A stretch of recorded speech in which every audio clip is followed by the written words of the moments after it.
Hi everyone, welcome to Red Cloud TV. I'm Kobe Kushner and joined with me is Charles FitzRoy. He is the CEO of Bradda Lithium. Now it's been a while, but finally we're back. We're here at PDAC in person. And for those new to the Bradda story, this is a lithium exploration and development company with projects in the Southwest US, particularly in Arizona and Nevada. And they have a vision here to create value for shareholders through the acquisition and development of world-class lithium projects and resources. The company is seeking to develop its existing portfolio through acquisitions, partnerships, and joint ventures. So we'll get started here. PDAC, we're back. What are you most excited to see here? Oh, well, as you said, it's just fantastic being back at conferences. It's seriously busy, as you probably saw from earlier, but it's just so nice to visit, see what everyone's up to, see what plans are for the year ahead, talk about how tight the drilling market is, because everyone's having troubles there. And yeah, it's great to be, it's our first time as Bradda Lithium being here. So for us, it's fantastic to be present at PDAC, have a booth, see you guys on the ground, and obviously be around to see everyone. Yeah, for sure. I feel like everyone's kind of zoomed out lately, so it's nice to have more face-to-face. Definitely. And, for those who are new to the story, what's the first thing that you want to tell investors? What should they know right away? Well, Bradda, I suppose the situation we're at now is a fantastic place to be. We did a raise not too long ago, so we are well funded. As of close last month, we had about $16.5 million US in the treasury. We've also got another $5.5 million to come from a royalty transaction we have with Lithium Royalty Corporation, and that's important because we've got a unique mix of lithium assets. We've got clays, pegmatites, and brines in Arizona and Nevada, and it's a very unusual situation. I don't know any other juniors out there with that mix of lithium projects, and also the amount of funding we have to do that. So we've got funding to take the clay assets to an early stage technical study. We've got funding to drill at the brine assets, and also funding to drill at the pegmatites before coming back to the market. So we've got enough to be able to demonstrate the value in our projects before any further fundraise is required. Right, and that's something you can demonstrate by year end as well. There's a lot of results coming for this year ahead. We had a resource update out at our Basin East project earlier this year, and we've got more drilling coming out this year. We're in the process of permitting at the Basin East extension. We just got a permit from Basin North, which is one of our projects in Arizona, the Basin project, which is a clay project, and also Wickiup, which is just around the corner from it. So we'll be drilling there, increasing the resources there. At the same time, we're doing our metallurgical test work at Basin. We just released an announcement last week about that, which is moving on to the phase 2 of metallurgical test work. On a larger scale, we're doing a bulk sample 150 kilos. We're going to be leaching and cycloning that, and then moving that on to feeding into co-product removal into the end goals of making a lithium end product. Right, and let's take a step back here, talk about your background. How did you get started in the industry, and what led you to Bradda? Well, I studied geology at university, and then I sort of deviated, spent 5 years in the British Army before coming back to the industry. I worked for an exploration drilling company after leaving the army. Then I went back to uni, went to Imperial and did a master's in metals, energy finance, economic geology, before working at Citigroup on their metals and mining team.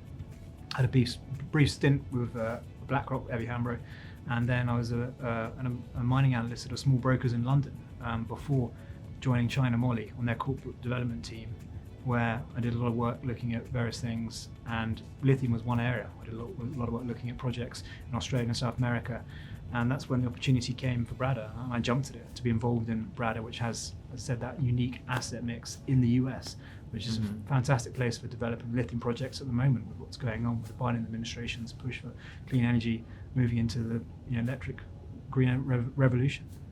Yep, right place, right time. So, how would you describe the industry now compared to when you first dipped your toes in? Well, yeah, so I suppose when I joined Bradda, the lithium carbonate price was not where it's at now. It was about, I think, $12,000 a ton, lithium carbonate.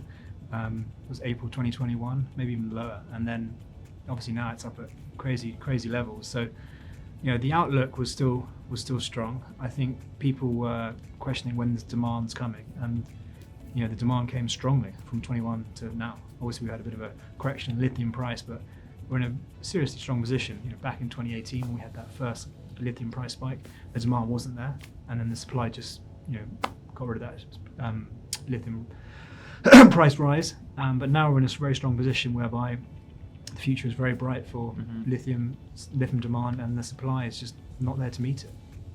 You know, you talk about the future. So I'm wondering about your view here. You know, how do you see the future of mining, and what's been changing? Well, obviously one of the key things which we are as a company as well are very keenly focused on, we've got a very strong ESG focus as a company. We've got an ESG consultant who's very much working with our local stakeholders and also local tribes in the area to be able to develop initiatives. And that's one of the key things which is developing mining. You know, everyone is doing much more in that world, in that area, which is important because we want to be there for the long term. We want to develop these projects with the communities and to make sure we can be there for the long term and not have any problems down the road. We want to give back to the community. And that's one of the key things which we're working on and which I think has changed dramatically in mining in the last 5 years. So, you know, as you alluded to earlier, there's very few junior explorers out there that have exposure to, you know, the three primary sources of lithium. That is the clays, the brines, and the hard rock. So what are some of the pros and cons of each? And can you touch on the significance of having exposure to all three? Yes. So, as you know, it's fantastic to have that mix in our company. Generally, brines come from South America, hard rock pegmatites from Australia. With the pegmatites, you generally make it into a 6% spodumene concentrate, which is then sent on to be processed into lithium hydroxide. With the brines, you generally process it into lithium carbonate. Lithium carbonate and hydroxide are used in different battery chemistries, so it's nice to have that ability to produce both chemicals. And then the clays, it's somewhere in between. It has the ability to produce carbonate or hydroxide. So that's the benefit from sort of the end product.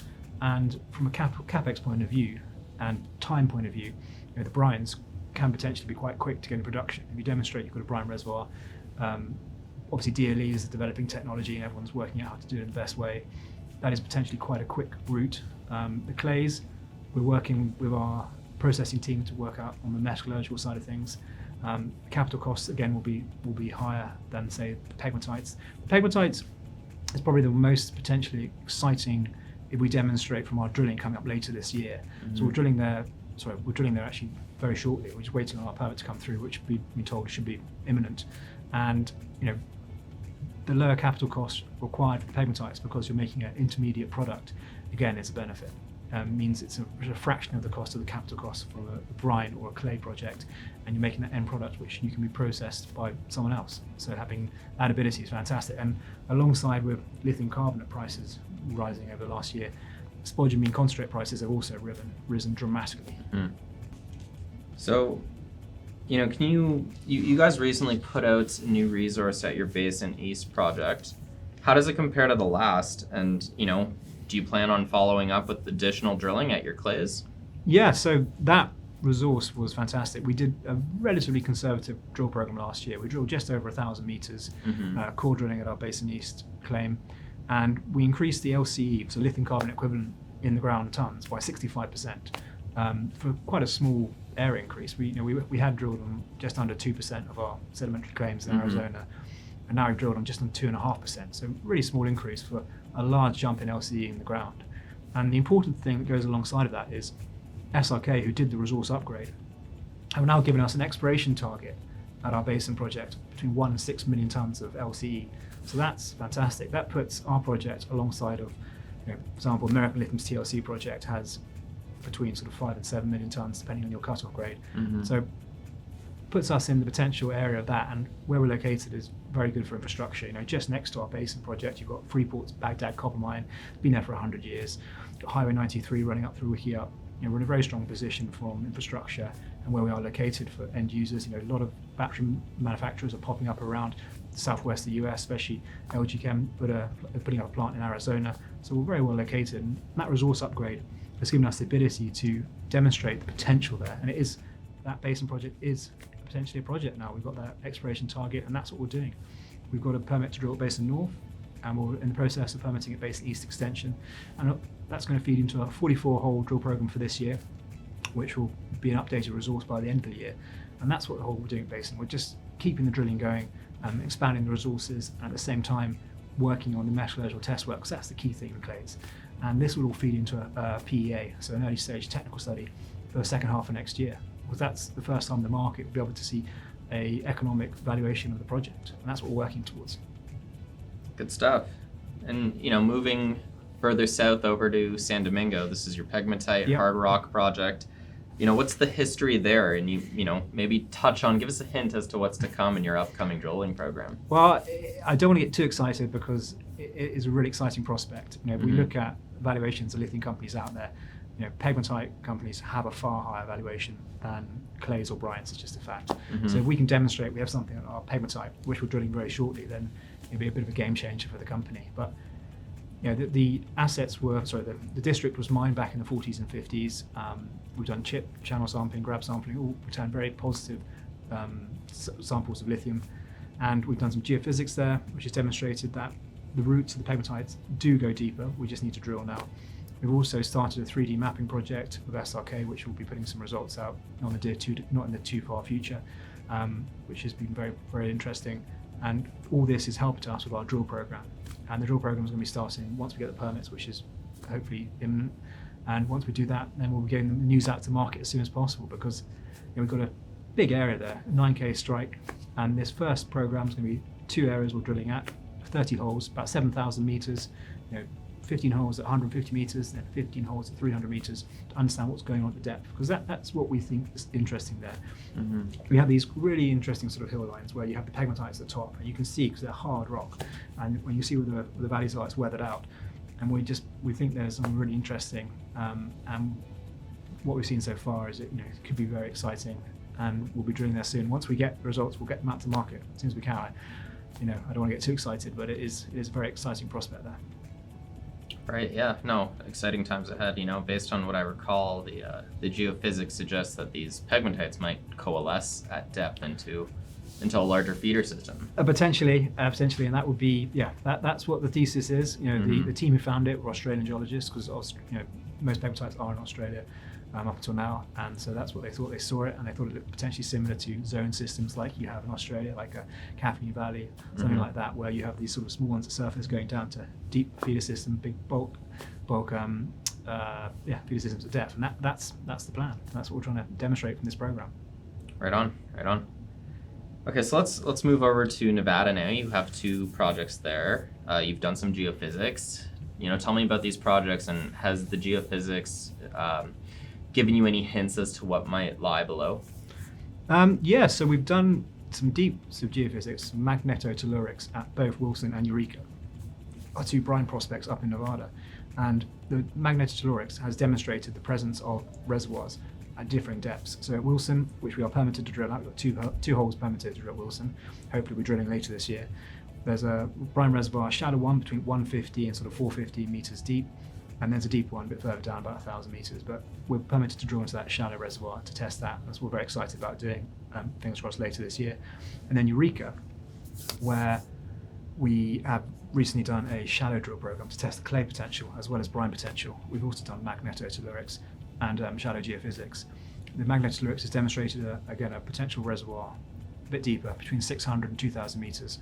So that one needs slightly more different technology to drill. But again, we're in the process of looking at permitting that, and that should be relatively straightforward. But both Eureka and Wilson, we've had clay lithium grades at surface found. So we've got grades up to sort of near 200 ppm at Wilson, Eureka 550 ppm at surface. So that's why we did the clay program at Eureka, just test the clay potential there too. And with Eureka, it's a geothermal area, so there's hot springs in the area too. We've found lithium content in the hot water there. So very exciting, but again, it's a bit further, from their projects. The clays and the pegmatites are quite close together in Arizona. They're about, the San Domingo is about 1 hour and 15 from Phoenix, and then the clays are another 1 hour up from San Domingo. So they're quite close together near Wickenburg, but Nevada one's a bit further up. So a different strategy to develop those projects because they are slightly further away from our base in Wickenburg. How many pegmatite dikes have been uncovered thus far at San Domingo? A lot. And that's the beauty of what we're doing with SRK. We're doing a 3D mapping project there, which is using existing aerial data to put together a 3D map of the prospect with known pegmatites and also ones we found as well from this project, and that will help us when we start doing the drilling. There's a lot of named pegmatites there too, back in the 40s and 50s when they were mined out. Not mined out, sorry, the surface was just mined, but the guys back then were just sort of picking the eyes out of it to some extent. They were just touching the surface of what's there, and that's what we're doing the drilling, to understand what's at depth, because we believe it is a lot going on down there. And again, it's a very exciting thing to start drilling there in a very short period of time. All right, Charles, with that, it's been lots of good Q&A here, so appreciate you coming all the way down from London, and we'll see you at PDAC. Brilliant, thanks, great to be here, Kobe.